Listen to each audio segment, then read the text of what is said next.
This is the Books, Booze, and Bullshit podcast. On today's episode, we will dive into Jennifer Niven's book, When We Were Monsters, and tackle other discussion topics including audiobooks and opinions on Chili's Bar and Grill. Happy listening.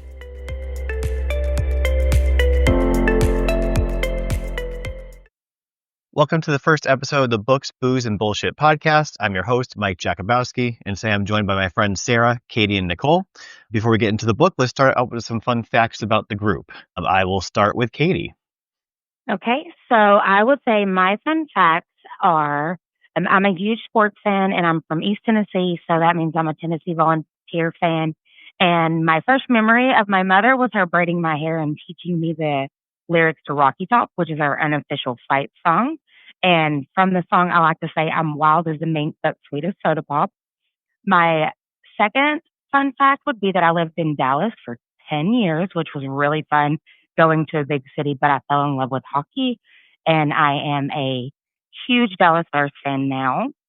And then my third fun fact, I did a girls' night tonight, and we did boo boxes where we traded mystery books. And unfortunately, I got a book that I had already read, but I kind of suspected that would be the case. But it was really fun, and it's a great activity, just in general. Sarah? So my three fun facts. And number one, I got engaged on top of Half Dome in Yosemite National Park. Number two, when I was little, me and my sister made our own library that had the little date stamper and checkout cards, and we would charge our friends and family late fees because we were dorks even from a little young age. And number three, I've been friends with Mike for over 20 years, even though he consistently makes fun of my laugh on a daily basis. Very true. And Nicole? I guess my fun facts, one is I believe in a past lifetime I was a panda. Two, I kind of pulled a Lorelai Gilmore and built my own library after my divorce. And now I have to have like every physical copy of a book I've read. And three, I competed on a woodsman team in college. And what's a woodsman team? We like throw axes and chop some wood. So don't mess with Nicole is what I'm hearing. All right, so that leaves me. I'm an avid runner. I've run 34 half marathons and 4 marathons. I was allergic to peanut butter until the age of 13 and tree nuts and shellfish until I was 35. Randomly got allergy tested during COVID and found out I was no longer allergic to everything. So that was a nice surprise in the midst of being locked in my house. And my third fun fact is I own a house that was built in 1774. So technically my house is older than the country. Moving on to the booze section of the podcast, I will start with Sarah. What are you drinking this evening? I am having an apple cider and bourbon cocktail with a dash of bitters and some cinnamon. Nicole, what are you partaking in this evening? Non-alcoholic beverages, unfortunately. Anything fun? Apple cider refresher, so just some apple cider and some Sprite. And Katie, what were you drinking at ladies' dinner and then now? At ladies' dinner, I was drinking vodka and ginger ale, and now I am drinking vodka and water with a splash of peach tea for flavor. Oh, that sounds delightful. I went a different route than some this evening. I went with a THC seltzer. It is a apple cider infused THC. So pretty tasty. Tastes just like apple cider, so I'm pretty thrilled. And also festive for the season. All right, Nicole, I know that you, I think, were the only one who made the baked treat for this week, which was a pumpkin cupcake with a cookie butter frosting and a homemade caramel drizzle. What did you think of the treat of the week? It was really good. I didn't use the Biscoff cookie butter. I used Trader Joe's because that's what I had in my cabinet. And it tasted really good. I now have like a mason jar full of homemade caramel. So that's a plus. And they were a hit. I baked them for a purse bingo and everyone loved them. So I also made them. I got lazy and didn't make the caramel because I made the cupcakes the night before and I didn't think the caramel would hold up in the fridge well. Nicole, I also didn't use the Biscoff brand cookie butter. I used the Aldi brand, which tasted, I think, exactly the same. And I also put the cookies in the top of them. And I thought it was funny on the Biscoff cookies, it has like the Biscoff logo. If you get them on the airplane, it has the Delta logo. These had like the Aldi logo. And I was like, oh, I hope no one notices this. But they were a hit at the party as well. So I think it was fine. And I guess before we jump into the book, one last thing on food. What was the best thing everyone ate in the last week? I'll start with Sarah. I went out for our anniversary dinner to Jay Gilbert's in Glastonbury, and I had a filet, mashed potatoes, and truffle butter mushrooms, and so it was quite amazing. I had a pistachio martini for dessert. Oh, I do love their pistachio martini. Mm-hmm. Nicole? Well, my cravings seem to differ, but the one thing this little girl is very into is a protein shake from the Fresh Monkey and McDonald's fries. She likes balance, apparently. Are you treating the protein shake like a Frosty from Wendy's where you're dipping the fries into the protein shake? No, I am not. That's good. I wouldn't like that journey for you. And Katie, what was the best thing that you've eaten the past week? I will have to say tonight I got a house salad because I always get a house salad at Aubrey's. They're just so good for some reason. And I normally get honey mustard, but because our waitress was not very attentive, I needed extra dressing. So I borrowed some peanut vinaigrette from my friend who was having a kale salad, and I had never had it before. And I basically took her whole extra salad dressing and poured it on top of my honey mustard. And for some reason it worked. It was delicious. I feel like those flavors could work together. Absolutely. And mine's kind of boring. The best thing I had, our coworker Melissa brought in deviled eggs for our boss's last day in the office before he moved to a new team. And I always forget how much I love deviled eggs until they're in front of me. And you could eat 6 deviled eggs and not feel anything, but if someone told you you need to eat 6 hard-boiled eggs, I think that would be a problem. I agree. And I have had Melissa's deviled eggs, and they are delicious. So I can second that. Yeah, she orders some fancy relish from Amazon, I think, to put in them. It's so good. Yep. All right, so now we'll jump into this week's read, When We Were Monsters by Jennifer Niven. I'll give a disclaimer, there could be spoilers in our discussion. If there are spoilers that are mentioned, I will put in the comments for the podcast what the timestamps are for those spoilers, so you can skip past it if you plan on reading the book, but we will try to avoid spoilers as much as possible. So I will have Sarah kick off with her thoughts on what you like about the book, what didn't you like, and were there any favorite quotes or passages you'd like to share with the group? I absolutely loved the book. It was really fun, kept the suspense. I like, it's read by 2 characters, or it's written by 2 characters. So I always like the switching back and forth. I just love the way that Jennifer writes. Her first line was, "The day before we kill Meredith Graffam is common blue." And to me, I was like, how am I going to put this book down after this? But I just love her simple quotes. There's a part where Effie and Arlo are getting together and she's like, I blink, he blink. And she just has such nice descriptive writings that, throughout there's so many good gems. Katie?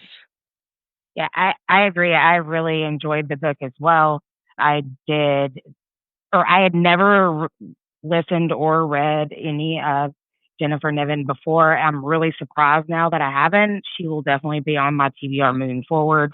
I'll also love the dual narration, and I thought the characters that they picked to dual narrate were spot on. They were perfect. Their relationship together versus their relationship with the entire group, it just really worked. I'll say my favorite passage was, so one of the narrators, Arlo, he arrives late and takes an Uber, and then later in the book, when he is dropped in the woods with his backpack and has to be alone in the woods, one of his thoughts was, I wonder what old Barry, the Uber driver, is doing now. If he'd recognize me right now in the wild, in the woods, if they could see me now. And he was relating it to some things that he had overcome, trying not to give spoilers away, but I loved his sense of humor. It really came out in the writing and the narration because I didn't listen to this book. But also, when I reflected on the book, I found that there were quite a few passages that were giving you details about something that came out towards the end of the book that I was really impressed with that I didn't actually pick up on during. I'm not going to say those passages because, again, we're going to try to avoid spoilers, but I just thought she did a wonderful job from start to finish. And Nicole. When I first got the book, the cover was definitely giving me like Wednesday Adam vibes and kind of the premise with less monsters. But I really liked the dual point of views and kind of leading up to like everything that happened. And like Katie said, coming out with like you have bits and pieces and you got the answers towards the end. And then I annotated the book quite a bit, but one of the quotes that did stick out to me was, I've got 8 cats running around in my brain like I'm a human cat cafe and it's kitten season and they're all just having a ball. That's It was awesome. just like there, she had some like random, like great things like a ho-ho bird. I think that's what it was, a ho-ho bird on the mirror. And I was like, I don't even know what that is. So I was Googling some stuff. And did you find out what a ho-ho bird was? It's just the bird that's on the mirror. It's not even a real bird. It's disappointing. But also fun that it's randomly just a bird on a mirror. Yeah, which is crazy. I'll say for me, I really like the dark academia vibe. It's definitely a bit different than what she normally leans into, but her young adult books are always really good. Really strong character development, just that classic love storyline that she writes into her books. A few comments on the story. At first, I didn't expect Meredith Graham to be a full-fledged adult. I kind of was picturing her as a 20-something until later on in the book you realize that she went to school in the 90s. I thought that was interesting, especially the way she behaved. It kind of seems like a little more younger than someone that was in their 40s. I enjoyed the description of the house as a maze and envisioning the no hallway concept. It seems like a really interesting cabin in the woods sort of scenario. I initially wrote down Arlo seems like a nightmare due to the initial Uber scene that was mentioned before. If I was the Uber driver in that car, I probably would have tried to toss him out myself. I also wrote down after the initial meeting with Meredith, these kids had some balls to talk shit about Meredith out loud in the house, especially because you'll learn later on that she is able to hear everything they're saying. Some quotes that really stuck out to me from the book. Why is life so full of endings? Effie on Arlo, good looking objectively speaking, unless you know him. I think we all know people like that in our lives. As a writer, I don't like writing sexy scenes, so I loved her comments in one of the first scenes where they're hooking up. I can feel him through his boxers as hard as the wall at my back. I was like, that's dirty, but it's also not dirty. The quote, the sound of the whole world sleeping. I think we all have that time we're out late at night and it's super quiet. I thought that perfectly captured it. Personal favorite, because I live by this motto, don't be afraid to stir the pot. And the last one, fuck you for dying and fuck me for living. I think we all read sad books from time to time, and I think that one would go into a lot of the books that we read. Especially Katie, I know you went through your sad girl phase recently, and it was my fault. Oh, it was great, though. It was everything I needed. Yeah, I feel like Jennifer really captured grief well in the whole book. You know, along with that quote, I liked the quote where she was like, I will probably always be looking for her, speaking about a dead relative. And I don't know, she just sums it up so simply, but profoundly. Yeah, I would actually agree with that. I thought she did a great job. Just to pull out another quote, speaking of relatives that are no longer in the life, at one point she said, I wonder how my parents would have disappointed me. Oh, And yeah. thinking, yeah, it was a good one. That was one of the first things I wrote down. And I will say the way the book ended, there were so many fun reveals that tied the story together. I found myself like audibly gasping at moments. Yep. I always like when a book does that to me. Yeah, I wrote a lot of exclamation points down in my notes. I definitely clutched my pearls multiple times. All right. So for the book, any comments before we move through some of the questions about the book? I don't think so. All right. So if you're to put yourself into Effie's dad's shoes, if you went to jail, would you go no contact with your kid? Start with Katie. So I think that I would want to go no contact. I think that I would think that would be best for her, but I feel like I would cave very quickly. Nicole? I feel like it has to be like what I did. Like if I guess like if I murdered someone to protect her, then maybe not. But I would definitely cave at some point. I would not be able to go full fledged. Sarah? Yeah, I feel like I would probably be a little too selfish to go no contact. Plus, I I think part of that is I'm a big talker of working things out. And I guess it depends how bad of a thing you're in jail for, I guess. I guess I can't picture myself going to jail for something really bad. And I'd say, I think maybe at first, but I think once things settled based on what happened in the book, I think I'd start to realize that it might be doing more harm than not to be no contact. Right. So the full time, no. Part of the time, yes. Do you think Meredith is brilliant or unhinged, or is there a fine line between those two? Sarah? She is all of the above. Mhm. She is definitely, I felt like the kids where I was marveled by her at first, and then all of a sudden I just kept on writing down she's crazy. There's something wrong. But I think that's part of the whole beautiful genius thing. Nicole? I think she's like I agree with Sarah, but I definitely think she's more unhinged. Just like everything that happened in the book and like them talking about her past and how she came up with all her ideas and stuff like that. It just seems there's maybe a screw loose or two. Mm-hmm. Katie? Yeah, I absolutely agree with everything that's been said so far. Multiple times throughout my notes, you see big words. Meredith is a psycho, but but also the book. Again, it was written so well. It made me want to trust Meredith and just chalk it up to her being eccentric or being a celebrity type. Uh, but it was a very great character that was written, and I think that it is probably very similar to a lot of brilliant people, but maybe not to that extreme.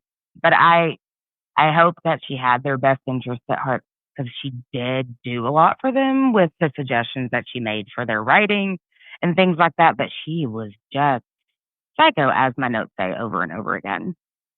I will say that the whole trust thing, I think that comes from having the perspective from Effie where like she really looked up to her before this whole book laid out. So obviously she was very excited about the opportunity to be at this retreat of sorts. I thought about like if I had had this opportunity to do this when I was in school and Katie, let's say like Jeff Zentner was the guest person, I would be trusting him for a long time. I don't know if I'd be able to jump off a cliff or stand in traffic, but I would definitely be like, oh, well, maybe this is part of the creative process. He's a good writer. So yeah, maybe I should do this.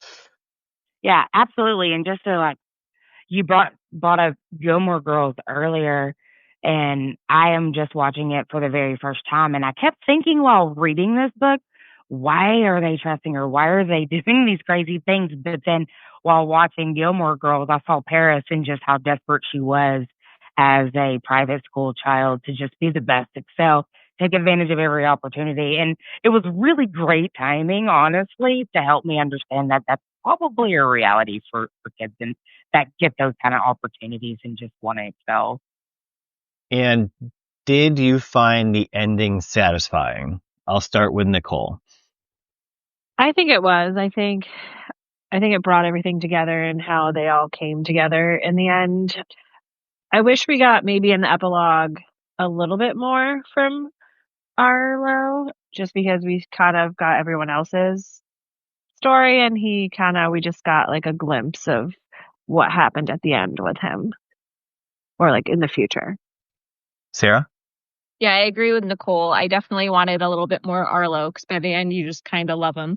But I do like how it all wrapped up. And we didn't really speak of it before, but I just love the world she made with the school. At the whole, she was able to paint such a picture of what a school like that is, and the fact that they came back to the school and the kids were treating them like how they were treating Meredith. It was very full circle, which is pretty cool. And Katie? Yeah, I agree. I do. I did like the ending. There were some things that I still would have liked to have heard more about, and it differs a little bit from what you guys have said so far. But one thing, and I listened to the ending twice because I was afraid I missed it because that happens sometimes with audiobooks. But I feel like Wesley kind of didn't get a finish to the story. I would have liked to have heard more about him. I think he did some significant things. I mean, Drea was there. She was more of a secondary character, and she was there in the end. But but ultimately, with how it ended, I thought they did a great job of building the suspense. I thought that it was great that they came together and made a decision on how they were going to move forward, and then they continued their lives together. So yeah, ultimately, yes, I did like the ending. And none of any of Jennifer's other works would lead to my thinking this, but hopefully the way the book ended could open for like a sequel in the future. Like it could be like 10 years down the road from when this book ended. Oh, that'd be good. Yes, I'd Yeah. definitely read that. And maybe it could be a Wesley spinoff. Because now that you said Wesley, I'm like, oh, yeah, I wanted to know more about him. And so I know we touched on this. I think two of you said you've never read anything from her previously. Sarah, I know you have. I'm just going to say I recommend first All the Bright Places. That's the first book that I read from Jennifer. I think it came out in 2016, so it was almost 10 years ago. There is also a Netflix movie, I believe, based on it. It's our Netflix or Prime. Not as good as the book, so definitely read the book first. And then also recommend Holding Up the Universe and Breathless. She also has another book coming out in January, Meet the Newmans. It's an adult novel, and we'll be covering that next year in the podcast and episode. So if anyone here wants to join on that episode, feel free to let me know. Sarah, were there any, I know you've read a couple. What's the next one you want to read from her? I definitely want to read Breathless, especially with all the talk about banned books right now. I'm sad that I haven't read it yet, but that's definitely on my top read. And one thing I will say, so I've read All the Bright Places and Holding Up the Universe. This book was definitely much darker than those two. However, all of her books have the great characters. I think both of those had the two narrators. She just is wonderful. So I want to read more and more. Yeah, and so All the Bright Places also ends up on banned book lists a lot because it deals with mental health, and I think they're trying to keep some of those books out of schools for some reason. And Breathless hits on it. And I think the main reason why Breathless ends up on banned book lists is because it portrays parental divorce, which I don't understand why that would be a reason to ban books. Or like, do you think it's like trying to put parental divorce up in front and saying like it's a good thing? I don't think that's what the book is saying. But I would think it would be something that would help kids work through going through something like that if they have books that talk about it. Right. Yep. The fact that Where's Waldo's on the banned book list is, That's crazy. So crazy. So crazy. And why is that, Sarah? because there's a nude person on a beach. And so that is why that Where's Waldo has been banned, is because one of the microscopic little people is topless. Like, people are Wow. looking for that. They're trying to find Waldo. Right, exactly. Like, They're missing Well, the like, point. yeah. That's the thing. I was obsessed with Where's Waldo's, and I never remember seeing the nude person. That's like, I looked at some of the banned books list the other day, and I was like, most of these books I had to read in school. Right. Like, it's just like Animal Farm was one of my favorite books, Mm-hmm. and now like Mhm. I was like, okay, that's cool. I actually never read Animal Farm, I think, until last year or the year before. Oh, I love it. Yeah, I know, that's a good one. So any other comments on When We Were Monsters before we move to the bullshit portion of the podcast? Do you want to talk casting? Oh, yes. Thank you for reminding me, Sarah. Casting. So I had originally asked you to cast Arlo and Effie. You can throw Meredith into your comments if you have someone in mind. I will start with Sarah for who she envisioned for the cast. So Nicole already mentioned it, but I definitely pictured Jenna Ortega the whole time for Effie. I think it's because of the beautiful cover, but she definitely, and I was also watching the second season of Wednesday, but I feel like she felt like Effie. And then Arlo, I thought of it later that he reminded me of one of the characters from the show Ginny and Georgia. His name is Felix Mallard. I don't know if I'm saying his name right. He just gives off the dorky, dreamy sort of vibe I felt like Arlo had. And then for Meredith, I just kept on picturing Elizabeth Banks the whole time because I would trust Elizabeth with everything, but I think she can play crazy really well. So Were you kind of picturing her like a mix of like a normal person, but also the character from Hunger Games? of course, I mean, yeah. And then apart from Press Your Luck, when she does her high kicks, I just pictured her in all her wonderful glory. Wait, isn't the character that Elizabeth Banks play in Hunger Games Effie? Yes, and that also might have. Interesting. I'm also so glad that you mentioned Pressure Luck because she's a great game show host too. She's brilliant. Oh, so Sarah, you know how I watch Game Show Network all the time? Katie watches it more than I do. Yes. Oh, I love this. I think we should have a game show spin-off podcast. I could do it. All right. Nicole, who is your picks for casting? So I agree with the Wednesday Addams, Jenny Ortega on that one. And then I just looked the actor's name up because Arlo reminded me of Conrad from The Summer I Turned Pretty. And his name is Christopher. I'm going to butcher his last name. Briney. It just kind of gave me that aloof type of, and he did like so well in The Summer I Turned Pretty. I think he would do. And then I was trying to think of Meredith, and like I actually did not know that was the actor for this. I was really big into Mary Queen of Scots when it was out, and the actor that played Elizabeth, I was like, oh, that would be good. It turns out Margot Robbie. Oh. Yeah. Oh. Which I didn't know because she had like red hair. Like I didn't think it was Margot Robbie at all, but the way she played Elizabeth and Mary Queen of Scots kind of gave me the Meredith vibes. And Katie. So, unsurprisingly, Jenna Ortega was my first thought for Effie as well, but I've kind of just been obsessed with her ever since she was Wednesday. So I said I'm going to pick someone else, and I picked Amelia Jones. She is a British actor, and she was just in the series Task that was on HBO. Her character's name was Maeve, but I think she would be a great Effie. I struggled with Arlo a little bit. I picked Noah Schnapp. He's from Stranger Things. He plays Will from Stranger Things, and I think as he's gotten older that I could really see him being Arlo. He also kind of has that prep school or private school look about him. And I didn't really think about Meredith, but I would say off the top of my head, the first person that pops into my head is Katherine Heigl. I think she can play a psycho really well. A convincing psycho, a trustworthy one. All right, so I'll go different for Effie than everyone else. I had pictured Sophie Thatcher, and the cover of the book kind of looks like the character I'm thinking of her from. It's the movie Companion. It's a scary movie that came out earlier this year.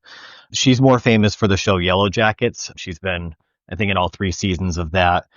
But she's definitely like a scary movie actress. She's been in things like Heretic, Boogeyman, Maxine, and then, like I said, The Companion. So I think with the dark vibes, I was kind of going more scary movie actors and actresses for my casting. And that's why for Arlo, I went with Mason Thames. He's famous for the scary movie Black Phone and then the sequel that just came out, Black Phone 2. And for Meredith, I struggled with this one. I was kind of torn between 2 people. It was either Jessica Chastain or Emma Stone that came to mind. All right. I was going to say, I feel like a movie needs to be made now. These are all good. We got the casting set. Like, yes. See how their chemistry is together. Well, we'll just have to get Jennifer on the podcast and we can give her some pointers on what her casting should be when she has the book made. Mm-hmm. And also, Mike, I did not realize that the actress from Yellow Jackets and the actress from Heretic were the same people. So thank you for pointing that out. You are so welcome. All right, so should we move on to the bullshit part of the episode? Absolutely. All right, so the first topic in the bullshit section is audiobooks. So we'll talk about, do we have any preferences to types of books or types of genres you listen to? Do you have a favorite narrator? Do you have a favorite book in particular that you preferred audiobook over a physical book? So I will start with Katie because I know she does a lot of audiobooks. I do a lot of audiobooks. I do still buy a lot of the hard copies as well. They just sit on my shelf nice and pretty. But I I do have a preference for genres. My preference is all of them. I will read or I will listen to anything on an audiobook. I would say one of my favorite narrators is Teddy Hamilton. He just has one of those voices that works really well with romances and even spicy books if you're into that. And then another surprising narrator that I really enjoyed, and this also qualifies as I haven't read the physical copy, but I can't imagine how it would be better than the audiobook. But Project Hail Mary, it was an amazing audiobook. It's my favorite book. I've read it, I think, 4 or 5 times, or listened to it, I should say. And Ray Porter was the narrator. And what's funny about it, I thought he was perfect, but all of my friends that have listened to it that I've recommended it to, they struggled with the narration. And I thought that was so surprising. So if any of you guys ever listen to it, I'd love to know your thoughts. And I read that book. I didn't listen to it, but now I'm kind of curious based on your comments to see what the narration's like. Also very excited for the movie that comes out next year, Yes. starring Ryan Oh. Gosling. Ooh, I'm Right adding after my it to my birthday. I'm adding it to my to read list, so I'll let you know when I finish listening to it. Thank you. All right, let's go Nicole next. I love listening to audiobooks. I do it a lot at work, just when I'm sitting at my desk or when I'm walking in between barns. I like to listen to memoirs a lot just because I like listening. Usually the author of the memoir is the one narrating it, besides Britney Spears's, but that probably would have been a little strange. She does come in at the end, though. I really also like Julia Whalen. She does a lot of Ellen Hildebrand, and I'm listening to, I know Mike's was listening it to Emily Henry's new book, and Julia does that one, and I'm like cruising through it. But I pretty much will listen to anything on audio as long as my Libby app has it. And Sarah?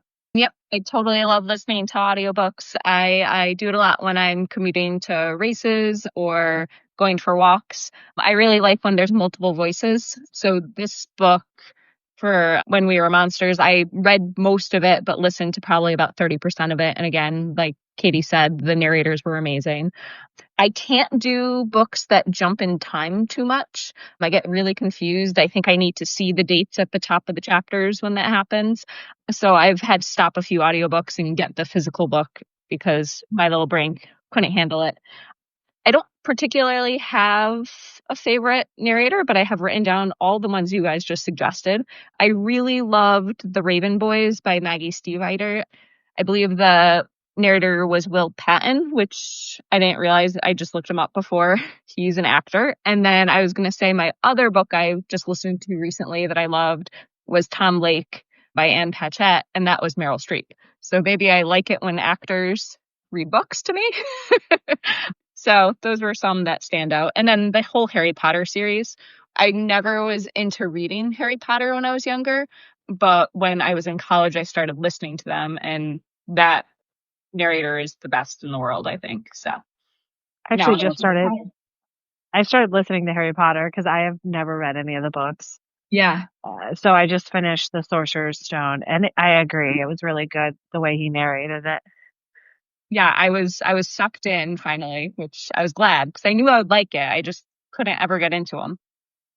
And I'll agree with a lot of the sentiment here. Like, I love memoirs when they're read by the author. Again, the Britney thing was a little off because it wasn't Britney, it was Michelle Williams. But I had listened to Matthew Perry's book shortly after he died, and it was just kind of, it was really, really good. It was really insightful. Like, I knew that he had some problems when he was filming Friends, but like, it was crazy, some of the details that were in that book. So I definitely recommend the audiobook. You know, it'll be a little sad hearing his voice read it to you, knowing that he's passed. I don't have a particular genre or type of book, but I will say, like Sarah, I can't do time jumps well, or if there's more than two or maybe even three perspectives. I think Lucy Foley is one where she's like murder thrillers, but she'll have like 6 or 7 characters' perspectives, and like it's not consistent going back and forth between them. It might be like 2 chapters in one, and then like one another, and then you skip around and move to someone else. So it can be very hard to follow. And like Sarah said, time jumps are just impossible to follow. I'm glad I'm not alone with that. I will agree with Nicole. Julia Whalen's my favorite narrator in audiobooks.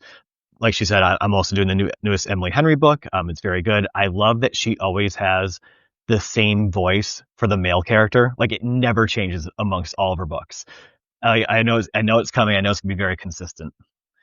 But she does Taylor Jenkins Reid, she does Kristen Hanna, Abby Jimenez, and she also did The Invisible Life of Addie LaRue, which was, if you haven't read it, a fantastic book. I will say that I found out when looking her up that she's also an author. I didn't know she had written a book, and she wrote My Oxford Year, which just had a movie on Netflix this year. I heard the book was really good. I heard the movie maybe not so good. So again, like most things, start with the book. I'm also very interested to see how Graham Halstead does with my two books. We recorded them, and they're going to be coming out in December and February. He had parts in The Favorites by Elaine Fargo. I know Nicole and Katie have read that. I know Katie and I audiobooked. I'm not sure, Nicole, if you audiobooked The Favorites. I audiobooked it, yeah. And so I thought the whole cast was amazing in that book. Oh, I like when they do, like, there's different casts in there, especially like Daisy Jones and the Six. They did it kind of the same way, like different casting, and I loved. Yeah, that was a good one. Yeah, it's fun to listen to. Yeah, and I'll say, I think The Favorites. So, Sarah, I know it's on your TBR list. I literally downloaded it recently because you guys suggested it. So I think of it in my brain as a blend of Daisy Jones and Carrie Soto. Nice. Oh, yes. I've read both of those, and I agree. Maybe I'll start listening to that next because I need a new audiobook. Definitely recommend it. If you have to go back and re-listen to a couple of chapters, I mean, there's someone that's called that does it, and it works out well for her. Nice. Yes, I will re-listen to a chapter as many times as necessary. It actually was The Favorite. So Katie was recently up here for a work trip, and she was getting towards the end of the book. And every day I saw her, I'm like, "Did you listen to the chapter?" She's like, "Yeah, I re-listened to it, but then I fell asleep and I had to like restart it again the next morning. I'm still in the same spot."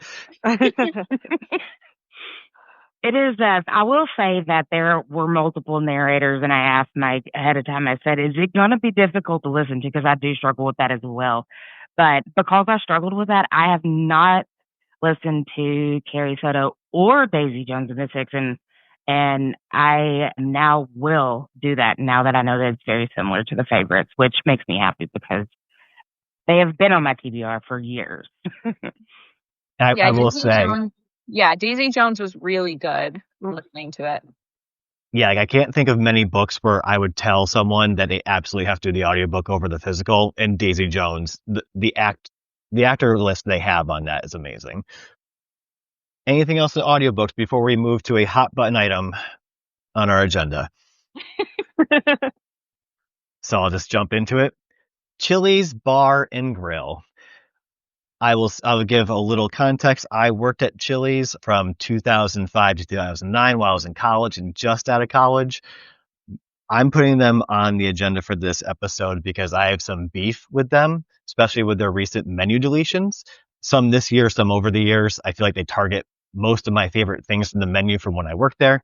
I'm talking about Shanghai wings, their buffalo chicken salad. I think that was the buffalo chicken salad. I think is the first thing I ever had from Chili's. The Monterey chicken, their chicken tacos. I'll throw in the classic nachos and the Awesome Blossom. But the fact that they discontinued the skillet queso is blasphemy. I remember Brendan told me that they were getting rid of it, and he saw it on TikTok, and I was like, "There's no way Chili's is getting rid of the skillet queso. That's like their staple dish. Like that must have been some rumor on TikTok." Nope. I had to order it from DoorDash the night before it went away because I knew I'd never see it again. No, it's still just as delicious as when I had it almost 20 years ago. And also, awful. Do not get me started on the fact that their Presidente margaritas come out of the tap now. If you have mixed drinks on tap, they're never going to be good. They might be okay, but not like a $10 drink at the restaurant out of a tap sort of thing. And you can't sneak extra tequila in like you used to for me. I mean, I guess you could, but it would be a little more obvious. Yeah. All right, so we'll start with Katie. Do you have any grief with Chili's Bar and Grill at the moment? I do. As soon as I saw this was on the agenda for this podcast, I was fired up because I do. I don't cook. I'm not very domestic. My boyfriend cooks every now and then, but we DoorDash a lot. And I think I mentioned earlier, I'm in a small town. There's not a lot of options. And Chili's chips and salsa is like my favorite thing ever. And when I first started door dashing them, they did awesome. They gave you the option to say extra salsa with your one purchase of salsa, and they gave you two very full containers of salsa, two bags of chips, and it was delicious. I would literally order from our local Mexican restaurant and then order salsa from Chili's because I just love their salsa so much. Well, they did away with the extra salsa, and then every time I ordered it, the containers, they got less and less full and the price kept going up. And I had it one day when I was like, this is not even a proper serving. And I have never ordered Chili's again and I have never been back there. Like in the That's my passion. beef. I also Oh, I love their salsa. It's so good. It's the best. I was fired up. And I will say they do make the salsa fresh in house. And since the recipe, I can tell, has not changed in the 20 years since I first had it, they must still be making it in house. So disappointed. Sarah, Chili's Bar and Grill. What's grinding your gears? So I don't really have gears that are grinding because I don't DoorDash that much, which I know is shameful, but I do think it's wrong. They keep on taking things away. The chicken quesadilla is my favorite, and they changed it to like a chicken bacon something. And I'm like, no, I just want chicken and cheese. But yeah, Chili's, I do think it's one of those places you go because you want it to be the same. You know, I used to go to it in high school with my friends. And then when Mike was bartending there and being a waiter there, I'd go all the time. And you want your chips and salsa. You want the standards. And so they should just keep the standards and add more.